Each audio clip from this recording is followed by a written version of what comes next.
Hey, what's up everybody? Lewis here from swaphelper.com. If you want to update your interior, get the newer setup with a dash like this, with everything functioning properly like it should, then you're going to want to watch this video. We're going to go over some product installation tips and tricks, how to build this dash and get it in your truck.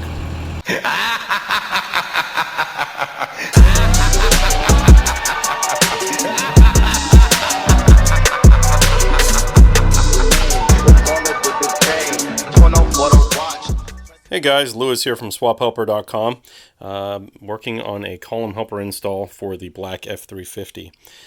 So I just want to go over a few things, some additional tips and tricks. This is a video you're going to want to watch after watching the unboxing video. If you haven't watched that already, I recommend you go to the website swaphelper.com/instructions, and there's a link to that video, and I would start there first, and that will get you acquainted with a lot of this stuff before we jump into some of these details. But I've got the dash here. This is a dash frame. This is a 2008 to 2010 frame.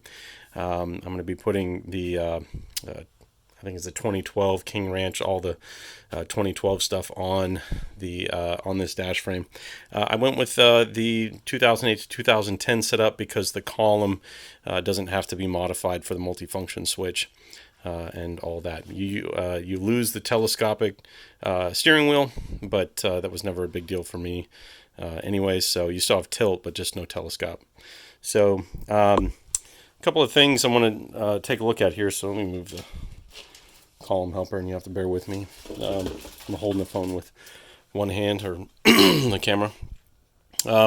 So obviously you've got your instructions, which we go over in the unboxing. This is a new document that was actually created after the column helper started shipping to assist customers, and this is the connector addendum, and what it does is it actually has pictures of each connector that you're going to run into, so you can see which pages are the 99 to 07 truck connectors. So I'm going to just point those out real quickly. Now this harness, this is the stock 6.0 2003 harness. Obviously it looks like a mess right now because I pulled a lot of this tape off so we can kind of rearrange where things go. The fuse box is mounted in the frame, a la Zach McFarlane. He's got a pretty good series of videos on mounting these and how to do it. So in a later portion of this video, when I spin this around, we'll take a look at that and how that's mounted so that you can get an idea of where that goes, if that's an approach you want to do. There are some companies out there that I believe make brackets to mount it, I think face down, just below the column. But if you like the original style where you can get to it underneath the column, it takes a little bit of work, angle grinder and some stuff like that to create the spaces. You got to make a couple brackets. It's not too involved, but it will get it directly underneath the column for you, so it's kind of like factory, like it was before you swap the dash. Now these wires are just roughly kind of hanging here. I was just trying to get an idea. Okay, we've got the connectors that go to the cluster. Of course, we're going to be running the cluster helper in this truck. Stuff just kind of hung here with some zip ties just to hold it up while I take measurements and get stuff where it needs to go. The gym module for this truck, created a little custom bracket and mounted it there. Kind of see if we can get a look at it. Yeah, so it's just mounted on a piece of bar stock, aluminum bar stock. This is a rough idea of where you'll want this to come down. You've got all your connectors and everything that are going to connect over here on the passenger side. So you'll want to remove quite a bit of this tape. Some people will remove it completely and rebuild it all the way. As usual, I'm kind of in a rush, so I'm not going to retape the entire thing, but speaking of which, let's touch on some of the things that you'll need to do this project. This is a chafing tape, which you can buy online, and we'll use that to wrap the wires. Always good having, basically these two were used to help remove all that tape and all those things, so definitely good to have a knife, a pair of scissors, a pair of cutting pliers. You'll need those to cut the connectors off and do all the stuff you have to do. I recommend a high-powered, big soldering iron. I think this is a 100-watt iron. I could be wrong on that, but with those big wires that you're going to do, for the ignition and everything. You want to make sure that you can really get the solder in there for your spade connectors. And then of course lastly you're going to need a heat shrink gun so you can put the included shrink wraps on your wiring. So let's take a look at the connector addendum, and I'm just going to point out some of the major systems in the truck. Now again, I'm having to do this with one hand because I'm holding the camera with the other. So let's take a look here. So pages 2 through 12 are what we're going to focus on here.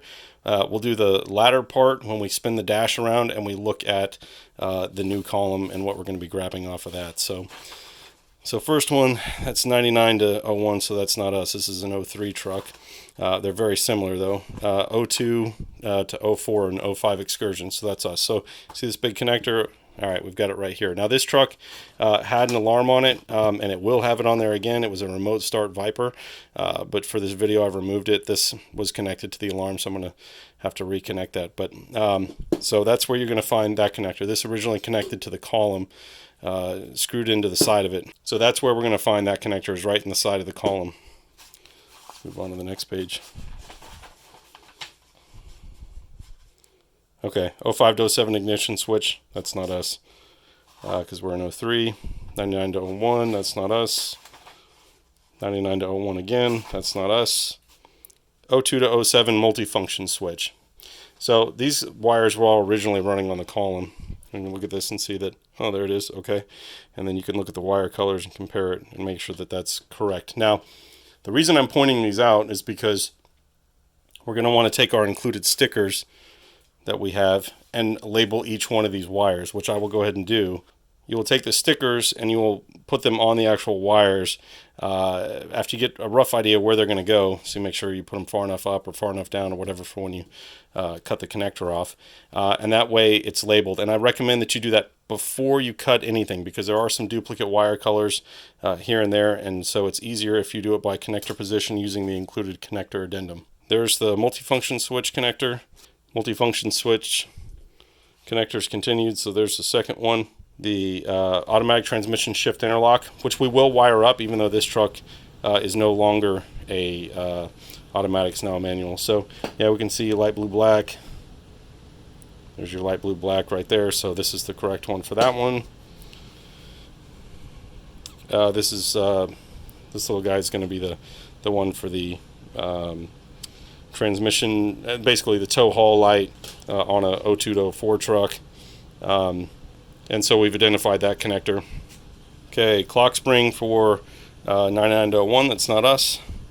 02 to 07. And the nice thing is, even though, okay, we're not looking at this one because it's for 99 to 01, the wiring is approximately in the same areas on on all the years.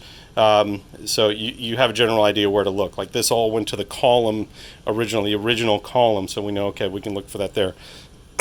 The 02 to 07 truck clock spring connector, well, if you remember, that used to be kind of over here on the dash, so it used to mount kind of like right here, and then there was a connector going up to the steering wheel. So look through here, there it is. So here you go. So this is an example of a connector that has two identical wire colors. It has two blacks, and you'll want to tag these by position according to the diagram here to make sure that you don't mix those up. One is for the cruise return, I believe, and the other is ground, which is going to be for the illumination return. So that's why you want to tag these before you cut them. Do it by wire position, make sure you get everything correct. All right, so, and then like the airbag connector, even though we don't provide any guidance on it, there it is right there. So, you know, it used to sit right next to the clock spring connector to go through and connect. So this is where you're going to find it. Again, we don't provide any guidance on airbag installation, but we do provide information about the wire colors. Let's take a look here. So this is one of the biggest support requests that we get. People get their column helper installed and they say, oh man, my lights are blinking, I can hear the relay clicking under the dash. And of course our first question is, why is there a relay blinking? Well, a lot of people when they do these, is it this one? Yeah. So when they're getting the majority of the connections from the multifunction switch, you'll notice that this is looking for a light green red, but it's red white in 99 to 01. And so a lot of people go, oh, well, there's a white red that's close enough. Let's just use that. Well, that's actually the supply coming from the flasher relay. Where this is supposed to be picked up is actually over here. Okay, this is the flasher relay housing. Most of this wiring can be eliminated, and you can see here it's kind of dirty and covered in stuff, but there's the light green red that you're looking for. The flasher relay is no longer used. You're moving from this old technology with a relay to the column helper, which has solid state blinkers. It does not need a flasher relay, anything like that. So that's where you're going to find this particular wire, and it's, like I said, it's one of the number one support things we get. It causes the indicator LEDs on the blinker circuits to blink low voltage because obviously the power is removed half the time as the flasher relays blinking, all that. So when you're looking for the blinker supply, which we look over here, let's get to the blinker supply. So this is going to be the power supply, red, white, in 99 to 01, which is what color this wire will be, or the Excursion and 02 to 07. This is going to be light green red, and it's going to come from right there. So just keep an eye out for that. Make sure that you don't come over here and just assume, oh, well, they said red white, they must have meant white red, and use that wire. That is incorrect. There's also going to be some wires that are eliminated here. So this wire is going to get eliminated. I believe it's the light blue, but just go per the instructions. I don't have it all pulled out in front of me right now. But there's a few of these that are going to get eliminated that are no longer used, that run back to the flasher relay. And you can pull these out of the harness if you want and clean this up. So that's going to be the last one on identifying on the truck side. Like I said, you're going to want to label each one before you cut the connectors off of the harness. So, label all these before you cut it. So the next part of the connector addendum jumps into the new side of the dash, meaning the multifunction switch and the shift interlock and all that kind of stuff. So when we spin the dash around, I will go through that and show you how to identify those connectors. But what I'm going to do right now is I'm going to go ahead and label all these, solder the spade connectors on that are included with the tools that I showed you earlier. Get everything prepped for the column helper install on this side, and then I'll spin the dash around and show you the new connection side and give you kind of a rough idea of how we're going to do this install. And, you may do your truck a little bit differently, but this will at least give you some guidance to get started. I also highly recommend that if you're trying to do this in the truck, that you don't do it on a table like this where you have good access, good lighting, and you can really see what's going on to make sure that you don't make any mistakes. You'll be much happier in the long run. It may take you an extra day worth of work to get everything out and get it set up like this, but in the long run, you will have a swap that you are much, much happier with. And when people look under your dash, you're not going to see a big old bundle of wires and craziness going on. So I'm going to get this started up on the wiring on this side, and then we'll flip the dash around and come back to it.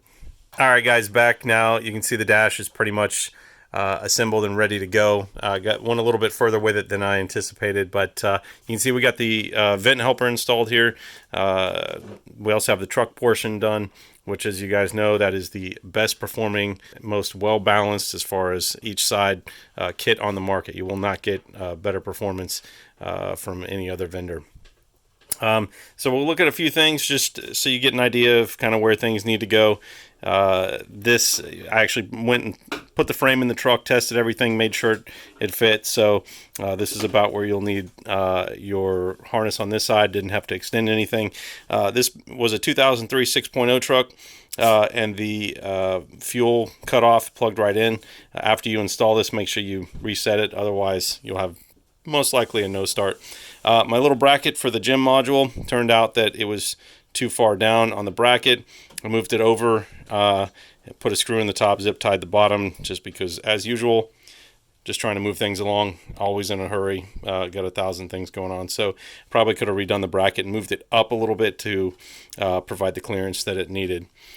Moving along over here, you can see that we got all the wiring done. This truck's got an Edge CTS2. Obviously those wires couldn't be shorted, and I know that's kind of ugly, but that's about the best I could do, and then used one of the wire hold downs so it's not going anywhere, and it goes through the firewall with the main wiring harness here. You can see you got the column helper installed in the correct orientation. I know you may sometimes see videos and stuff turn sideways, but this is the correct orientation. Fits great. This is going in a manual truck, so this is the only way you'd be able to install it. And personally, I think it makes it easy to access everything when it's installed in that direction or orientation. Quick look at the fuse panel. As I mentioned earlier, mounted it a la Zach McFarlane or E4 Motors. You can check out his YouTube channel. He's got a bunch of stuff using our products, and he does, basically does everything related to these dash swaps. And so I installed it the way that he does, which I like. Now up here, went ahead and brought the wires in through the top of the column. Just used some fuel hose that I cut in half, drilled holes here around the column, and zip tied this on so it won't come off, because we don't obviously want these power wires rubbing against the rough edges of the metal here. So that'll provide some additional protection against any issues there.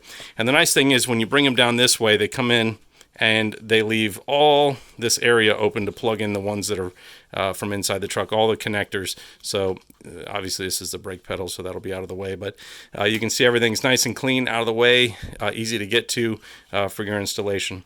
Now I'll flip the dash around. You'll be able to check out either side and kind of get the orientation or positioning of where this is.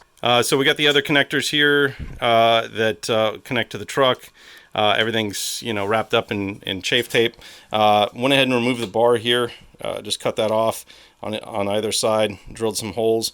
Put some extra chafe tape here and zip tied the harness up here, and then that allows the cluster wires to come through in pretty much the stock configuration. So we'll be able to take a look at that after we flip this around. Another thing that's really important to make sure that you focus on is that this particular frame, because we're in Houston, Texas, a lot of humidity, you're going to get the surface rust kind of like you see here, and I wanted this to be more aesthetically pleasing, so I painted it in a matte black. Now what's important is you got to use some sandpaper at any ground point to make sure that you remove it so that you have good continuity and you don't introduce any unneeded resistance in the ground circuits. So even like here where that bolt comes through, I used sandpaper and cleaned all that up with for that bolt to make sure everything has good contact. Same thing over here. Did not paint the edges of the dash frame where it connects to the truck to the body of the truck. So any point that's going to be like that, whether it's down here, over there on that side, same thing you can see down here, use sandpaper and clean that up.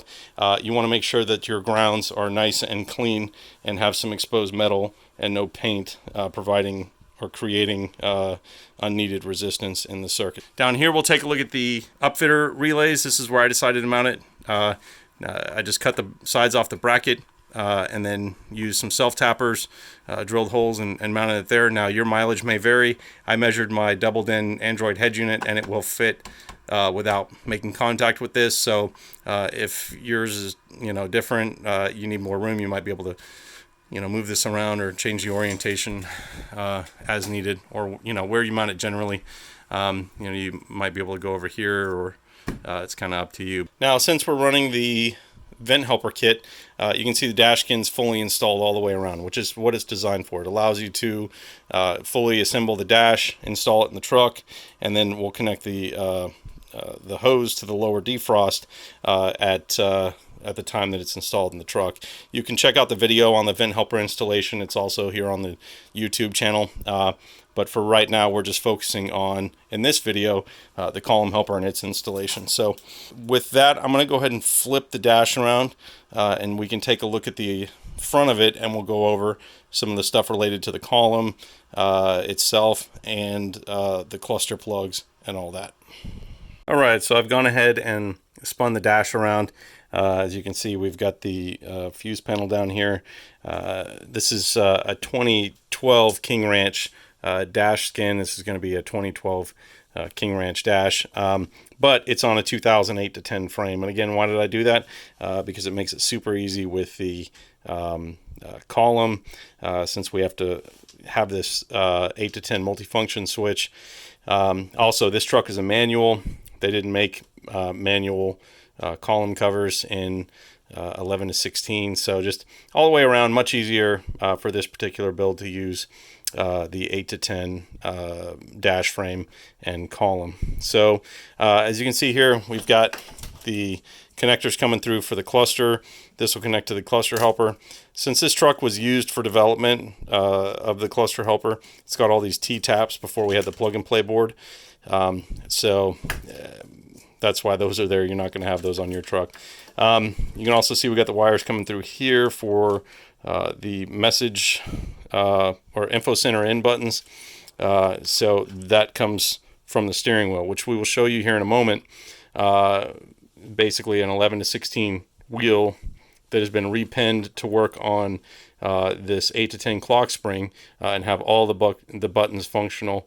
You'll be able to control the cluster, stereo, phone buttons, everything. So we'll get to that here in a moment. But I want to take a quick look at the setup here with the fuse panel, basically this fuse block. So obviously trim some stuff off of it to make it fit. It's got two self-tappers in the bottom.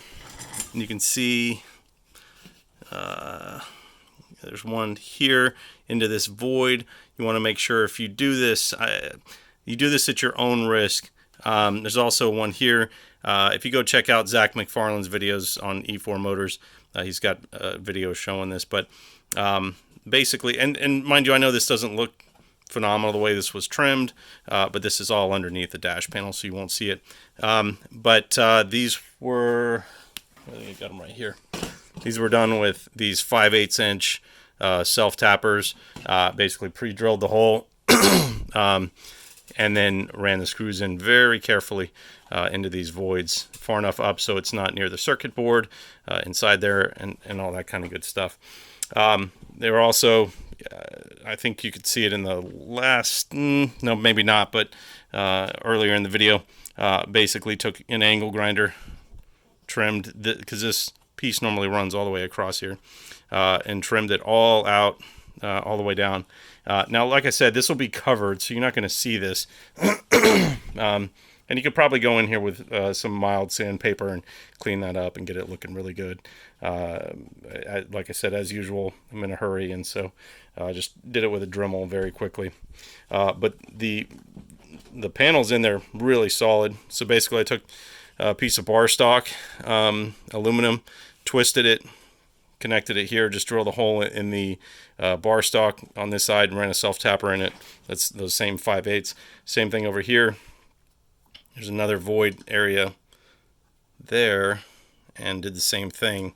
So this one, obviously, you can use a factory mount, but the rest of it, all the mounts were removed and got it mounted about like that. And like I said, it's really solid. It's not going anywhere. Now this truck has, like I mentioned earlier, the edge insight on it with a turbo timer. So that's why you've got these little fuse taps in here going in. And I've got it wrapped up and installed there. So to look at a few of the connectors and stuff involved here, we've got our clock spring connector that plugs in right here.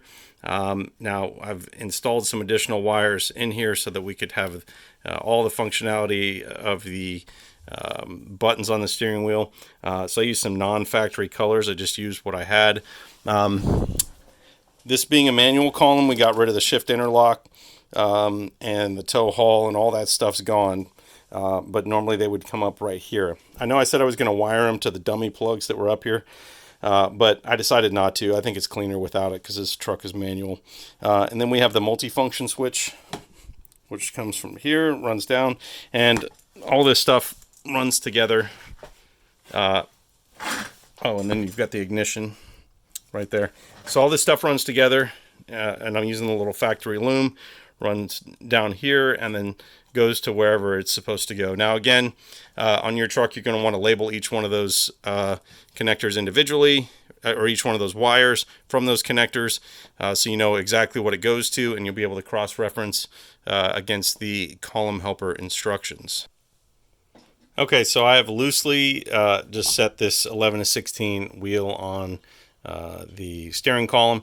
Now this is the wheel that came with this dash, but it's pretty worn out, and so I purchased a brand new straight from Ford King Ranch steering wheel that I'm going to install. But for now, during installation and during the swap, I'm just going to use this older steering wheel.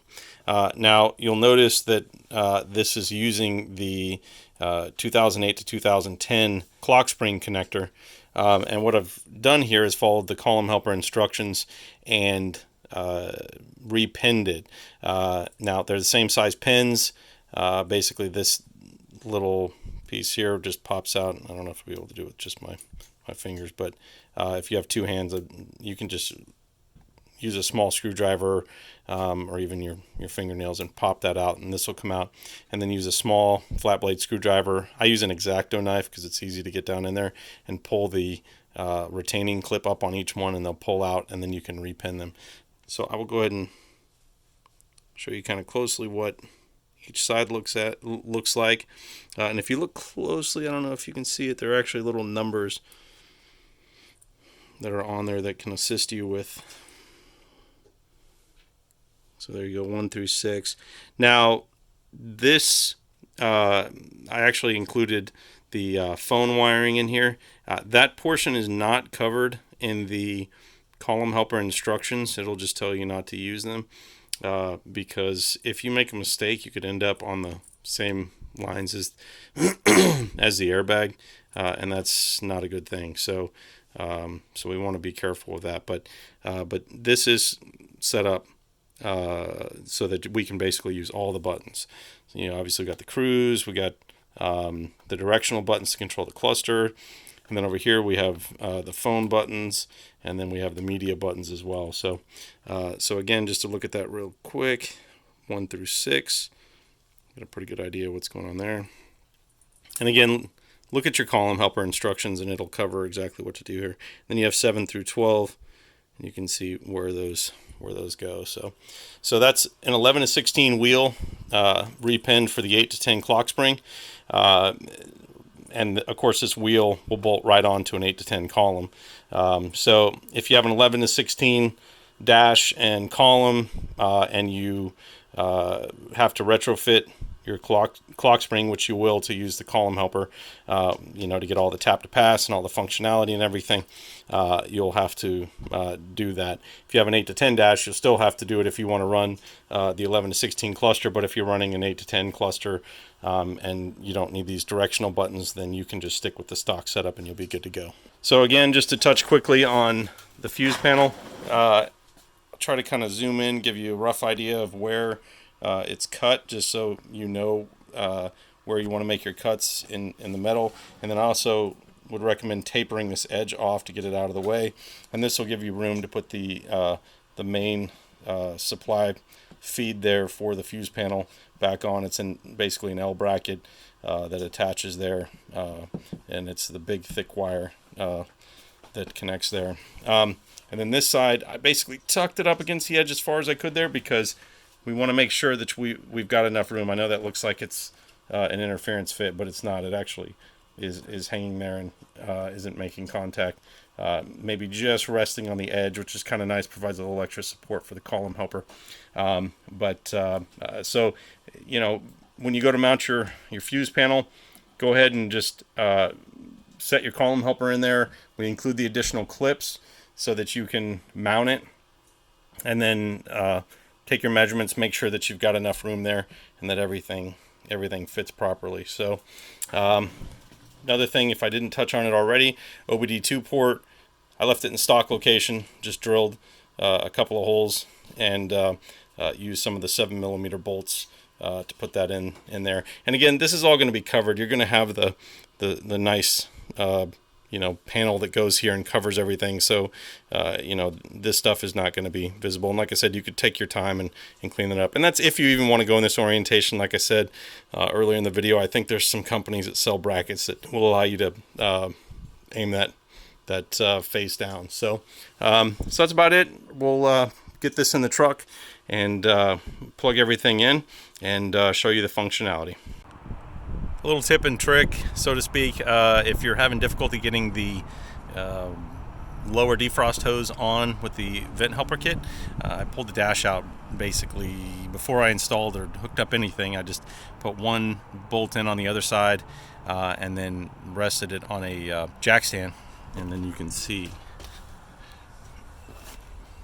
we had easy access to get in there and get it over the lower defrost connection point. So just a little tip and trick to help you out. Here with the truck, now everything's finished up, the dash is installed. As you guys know, this is our 2003 F250. It was a 6.0 truck. It has a Cummins 12 valve compound turbo ZF6 swap. So it's a pretty cool truck. It's obviously showcasing using all of our products. We're gonna go ahead and jump in, take a look. See the dash is installed. Everything looks great, and it's really awesome with all our products. Everything, the fit and finish, the functionality, everything's like factory. We'll jump in, we'll take a quick look. So obviously the cluster is running with the cluster helper. The air conditioning, which I got on full blast because we're down here in Texas, is thanks to the vent helper. This is going to be the best performance you get. I mean, it just feels great.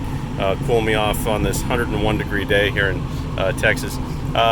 Obviously got the column helper installed, which is really nice. You got your tap to pass. All the cruise control functionality works. We've got all these buttons wired up to the Android double den head unit, which we installed. We've got our little AC kit, which we haven't released yet, but should be soon to fit in this 2012 dash. Obviously, we still need to swap the rest of the interior, headliner, the seats and all that, but all that stuff's pretty straightforward, shouldn't be too bad. We'll be filming some videos on that. Bottom line, the dash is installed, everything looks great, works great, and like I said, if someone were to jump in this truck and drive off in it, they wouldn't know that this truck didn't come from the factory setup like this. Now again, this truck's ZF6 swap. It's got a 6-speed paired with the Cummins, with the cluster helper. Then we put on the 11 to 16 cluster, since they didn't make a manual cluster, because they didn't make manual trucks in 11 to 16. We just put it in M for manual, which is pretty slick. A lot of customers like that. It's great. So we'll also have some additional videos as we swap the rest of the interior. But let's take it for a little spin and, let's see it in action.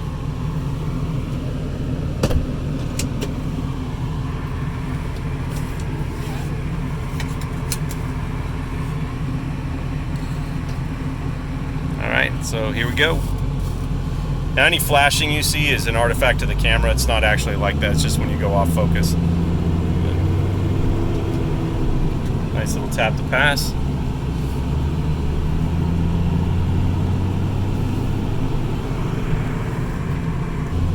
Sorry about that. A little difficult to drive with one hand and try to shift gears. So with that, we hope you enjoy our products. Look forward to seeing your awesome swaps, and get out there and enjoy your truck.